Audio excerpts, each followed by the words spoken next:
This is doctor R S. Maurya. आज बहुत ही important topic पर बात करने वाले हैं। वर्ड स्ट्रेस इसको बोलते हैं।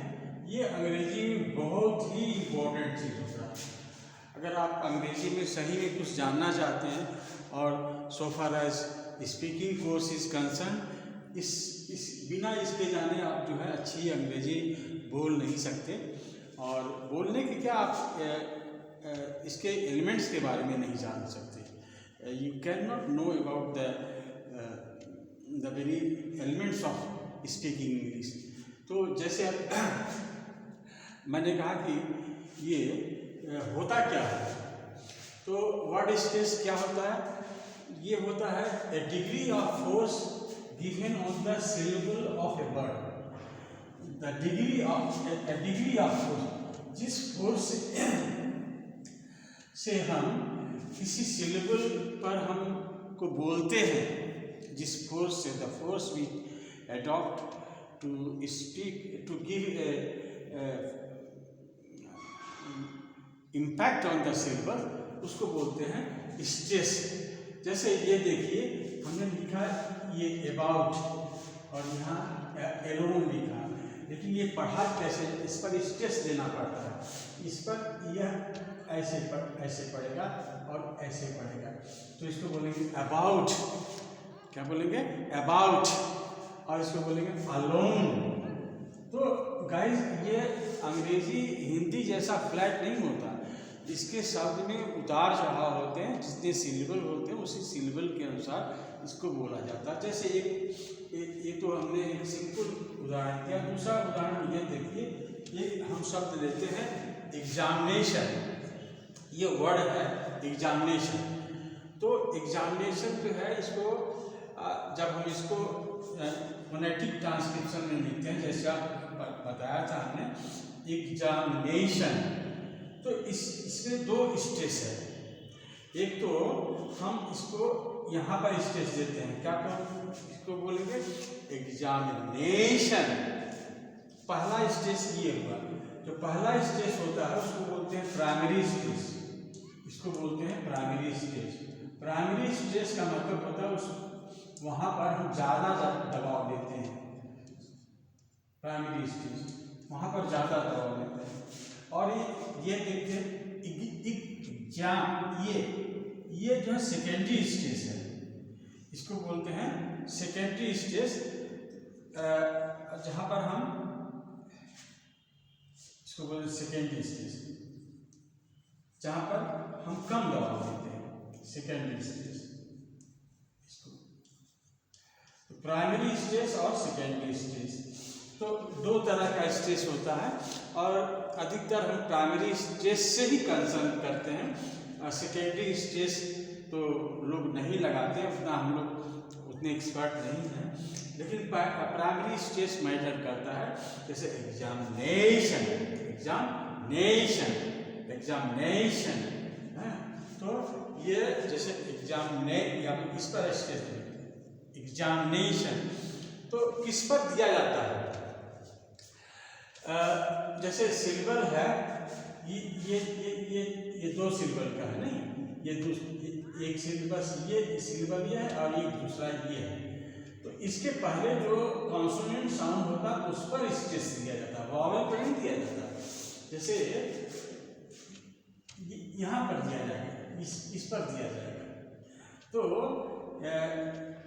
स्ट्रेस जो देने का तरीका यहाँ पर है। जैसे एलोन है, अब एलोन को आप जैसे पढ़ते हैं, हम यहाँ पर लिखते हैं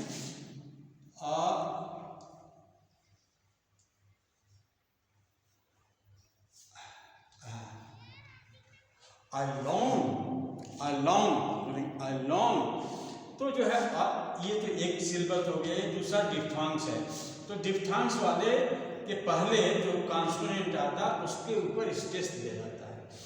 तो चलिए, एक तो ये चीज़ हो गया कि स्ट्रेस जो है बहुत इम्पोर्टेंट चीज़ है और सिलेबल पर दिया जाता है। दूसरी चीज़ यह है कि इसका और क्या इम्पोर्टेंस हो सकता है? जहाँ पर जो पढ़े लिखे समाज है, सोसाइटी है, वेल स्पोकन इंग्लिश जहाँ पर होता है, वहाँ पर ये मैटर करता है। जैसे एक ही शब्द को अगर हम नाउन के रूप में प्रयोग करें और वर्ब के रूप में प्रयोग करें, तो दोनों जगह जो है इसका उच्चारण अलग अलग होगा। जैसे ये लिखा मैंने एब्सेंट, ये पढ़ा जाएगा एब्सेंट, एब्सेंट, ये सही है नाउन के रूप में, लेकिन जब उसको वर्ब के रूप में प्रयोग करते हैं ये हो जाता है एब्सेंट। जैसे ही एब्सेंटेड हिमसेल्फ फ्रॉम द क्लास, एब्सेंटेड, तो एक तो अंतर यह आ जाता है नाउन में और वर्ब में, नाउन और वर्ब में अंतर आता है बोलने में। और फिर किसमें अंतर आता है, फिर जैसे जो वर्ड्स होते हैं, जैसे देखिए यहाँ पर हम 3 वर्ड लिखे हैं लेकिन इसका रूट एक ही है। जैसे एकेडमी लिखे हैं और एकेडमिक लिखे हैं और एकेडमिशियन लिखे हैं। तो एकेडमिक पर जो स्टेट पड़ता है वो दूसरे सिंबल पर पड़ेगा, पहले पर नहीं पड़ेगा, इस पर पड़ेगा एकेडमिक, एकेडमिक। और जब एकेडमी लिखना है तो दूसरे सिंबल पर स्टेट पड़ता है एकेडमी। और जब एकेडमिक लिखेंगे फिर तीसरे सिंबल से पड़ता है एकेडमिक, यहाँ पर पड़ता है तीसरे सिंबल। और हम अगर कहेंगे एकेडमिशियन तो चौथे सिंबल से पड़ता है एकेडमिशियन। उसी तरह से होता है नेचर। जैसे अब लिखे एक शब्द लिखते हैं नेचर, तो नेचर आप लिखते हैं, आप नेचर लिखे और फिर लिखे नेचुरल। अब दोनों के उच्चारण में अलग हो गया। ये इसको बोलते हैं ये नेचर, सॉरी ये नेचर, इसको बोलते हैं नेचर। ने Wordsworth is a poet of nature, nature, nature. और अगर लिखें NATURA, ये क्या क्या कहा जाएगा, नेचुरल, नेचर, नेचुरल। तो guys pronunciation matters in English, specially in English language. तो हमने आपको इसी ख्याल से यह सिलेबल भी पढ़ाया और वॉवेल और कॉन्सोनेंट भी पढ़ाया, इस ख्याल से कि कहीं आप जो है यह न समझ बैठे कि जो लोग उच्चारण में जो आप लोग कभी कभी आकर के भाषण दे जाते हैं, तो कम से कम आप उसे समझे कि सर ने जो बताया था वही चीज़ ये लोग बोलते हैं, लेकिन अपने ढंग से बोलते हैं। तो गाइस हम और भी आगे आपको बताएंगे। आज यहीं पर ख़त्म करते हैं और कल जो है हम फिर स्टार्ट करेंगे और सारी चीज़ें आपको बताएंगे, बहुत डिफरेंट चीज़ बताएंगे जो अन्यथा आप शायद ही देख पाते होंगे। तो थैंक यू सो मच।